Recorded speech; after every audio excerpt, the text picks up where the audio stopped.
గారు ఒక్క నిమిషం అండి. ఎల్వి సుబ్రహ్మణ్యం గారు నమస్తే అండి. అయ్యా నమస్కారం. నమస్కారం సార్, మీరు చాలామంది చీఫ్ మినిస్టర్స్ని చూశారు మీ సర్వీస్లో.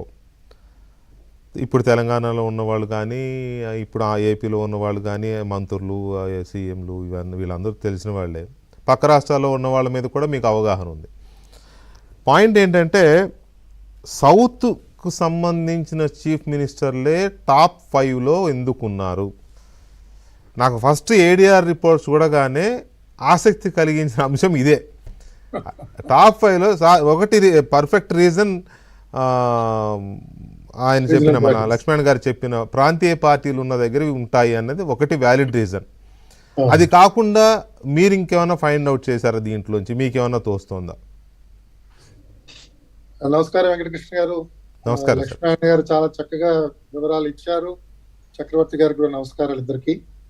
నాకు అనిపిస్తున్నది, దక్షిణ భారతంలో ఒకటి మనం అనుకున్నట్టు ప్రాంతీయ పార్టీల యొక్క మనుగడ, వీటి మధ్యన ఉన్న పోరు, ఆ పోరు అనాదిగా వస్తున్నది, తండ్రుల నుంచి తీసుకొచ్చినది, అది ఇంకా కొనసాగుతూనే ఉన్నది.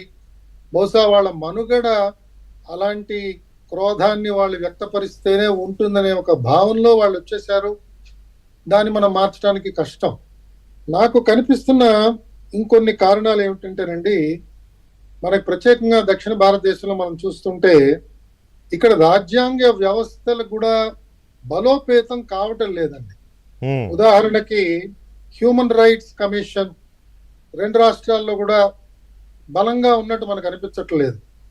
విజిలెన్స్ కమిషన్ కానీ, లేదా పోలీస్ ఆఫీసర్స్ గ్రీవెన్సెస్ కి మధ్యన ప్రకాష్ సింగ్ గారి జడ్జిమెంట్ లో వచ్చిన ఇన్స్టిట్యూషన్స్ కానీ, అలాగే డీజీపీలకి 2 సంవత్సరాలు టెన్యూర్ ఇచ్చారు.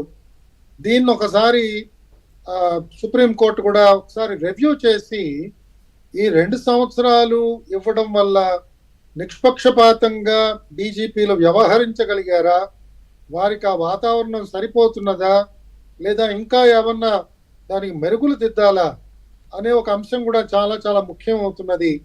అలాగే ఇంకొక చాలా ప్రధానమైన అంశం ఏమిటంటేనండి, సివిల్ సర్వీసెస్ బోర్డ్ అని చెప్పి మనకి లాస్ట్ పే కమిషన్ లో అది రికమెండేషన్ వచ్చింది.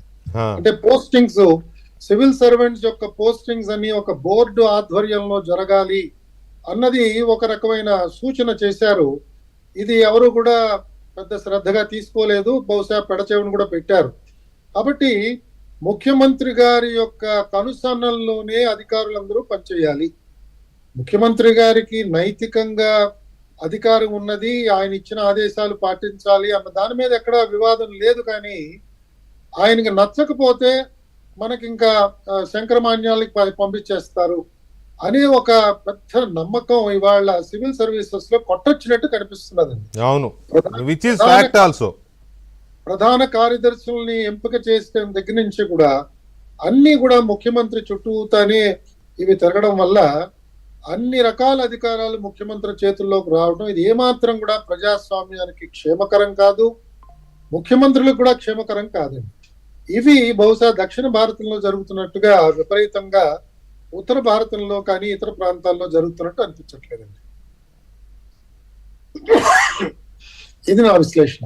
రైట్. అయితే ఈ దక్షిణ భారతదేశంలో జరగడానికి గల కారణాలు, ఒకటి ప్రాంతీయ పార్టీలు, 2 రాజ్యాంగ సంస్థల్లో ఉన్న బలహీనతల, లేకపోతే బలోపేతం చేయలేకపోవడమా?